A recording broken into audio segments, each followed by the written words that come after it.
Let's talk some more about homelessness in New Hampshire. So, one criticism that I've been getting a lot is when I say there's only homeless people because there's not enough homes. People say, "Well, no, it's mental illness, it's drug addiction. These are two.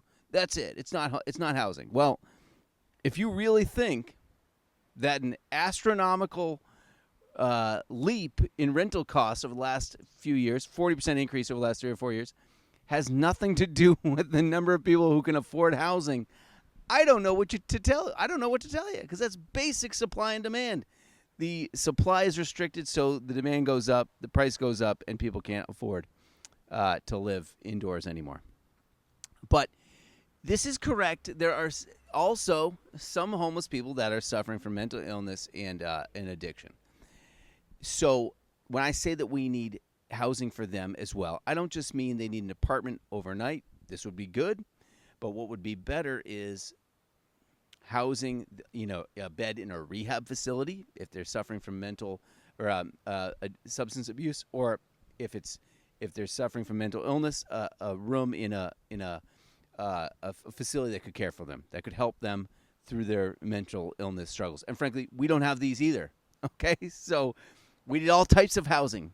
Not just apartments, but we need facilities that can help people. And I know a little bit about this because I lived in Burlington, Vermont, and I worked for a nonprofit called the Howard Center, which is the largest nonprofit in Vermont. And I was a residential counselor. So my job was pretty basic. Okay, this is many, many years ago. I was a young lad. And basically, I would be, there was houses all over Burlington. You wouldn't really know them. They didn't have signs on them. But in these houses lived formerly homeless people with mental illness. And some of them had some substance use. It's kind of the two go together because people self-medicate with alcohol and drugs when they're suffering from mental illness. But the people that lived in this house had formerly been homeless and were now living in this this environment that was supportive. So basically, what did that mean? Well, it mean there was a cook there, and he would cook 3 meals a day. There was a nurse who was there most of the time, Monday to Friday. And there was folks like me. I was called a residential counselor, and our job was basically administer medications, keep an eye on people, and basically make sure that everything was going all right. And if anyone needed medical attention or if anything was happening, any drama, we would try to diffuse it. And that was it. It was pretty basic. It was usually 2 people on during the day. One person would be on overnight alone. I did that job in a house full of 17 people, an old creepy old house, but it was fine.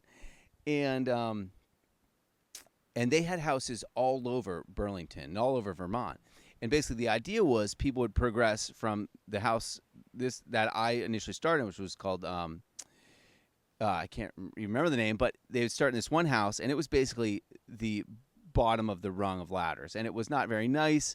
And basically, even if you were drunk, they wouldn't kick you out. You could be you couldn't drink there, but if you came back drunk, we wouldn't give medication. But generally, it was sort of like the catch, the bottom of the barrel. Anyone could live here, and if you were in sort of some of the other houses and you were having some behavioral issues, you'd kind of end up here.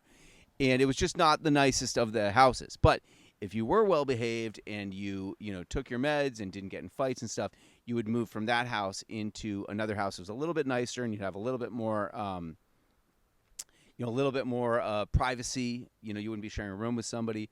And then eventually, there was a series of houses, and then you'd get near the end, at the top of the ladder would be basically minimal staff, and more or less you're on your own in a little studio style apartment, but maybe still social workers checking on you and this sort of thing. And this was a really good model for getting people off the streets into housing and then eventually on their own. Now, I will be honest with you, there wasn't a lot of people that were leaving the bottom rung and actually making it through the whole system, because a lot of these people at the bottom rung, they were going to need help the rest of their lives. They were not getting out there. But there was some people who had gone through this whole system and ended up in their own apartments, and there were success stories. It worked, okay?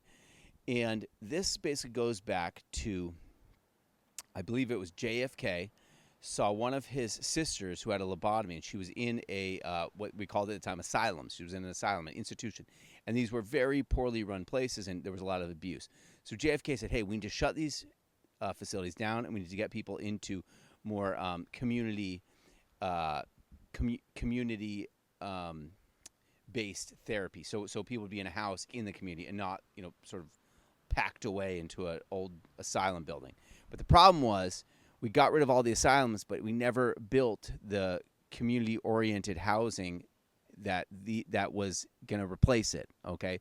Because eventually Reagan came in, we defunded all that sort of stuff, and here we are.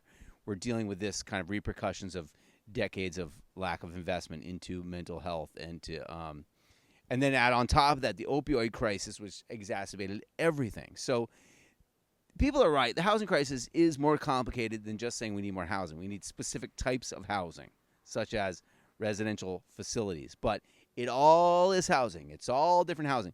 I mean, right now, there is not a bunch of old homes that we could take and turn into residential facilities because everything's too expensive because there's not enough housing. So it all comes back to this issue that there's just not enough housing.